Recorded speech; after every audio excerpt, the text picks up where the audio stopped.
Let's face it, change is hard, and that's why many people don't want to do it.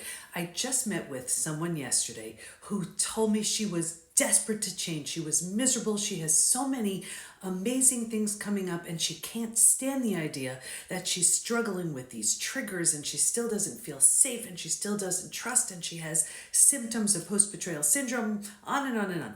So I was talking to her to see if she's a fit for our program, especially to work with me. And I said, there's no judgment here. But very often people say they're ready, but they're really not, because your change may shake up your partner. And that may not be what you want to do. Is that a possibility? She's like, oh my gosh, I never really thought of that. We may think we want to change, but then when we take a look and say, wait a second, if I grow, I may very likely outgrow my betrayer. Now, for others, that's exactly what they want to do. They want to grow, and if the betrayer steps it up, well, then there's a possibility of a 2.0 very different relationship. But if they grow and the betrayer has no intention of growing, well, you know what you need to know, don't you?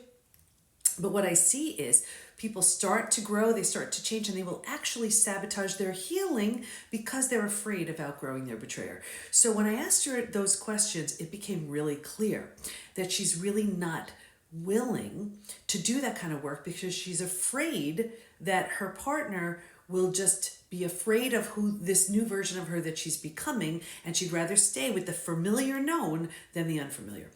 So that's one scenario. And then just today, I had a session with one of our members who it was our last session together, and he did the hard work. And he was so at peace and just so calm and just so grateful at this version of him that he's now getting to experience.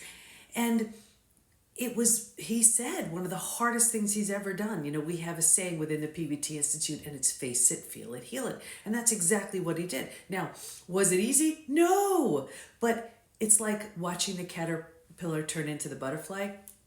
He gets to be this version of him that never would have shown up had the experience not happened, and if he didn't do that kind of work. So I guess really what I'm sharing with you is, are you willing to do that work? It's not easy. No, it's not. Now, what's waiting for you is the highest and best and the strongest and the healthiest and the most whole, healed, healthy version of you waiting for you on the other side. Or is that fear of change having you sabotage your healing because you're afraid of outgrowing the familiar known?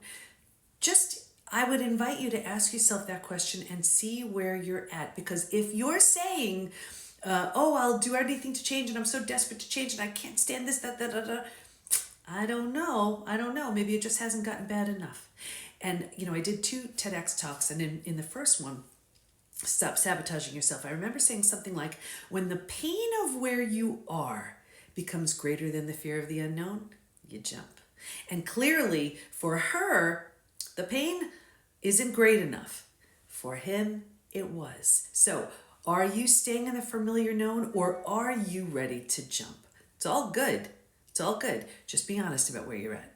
Hope that helps.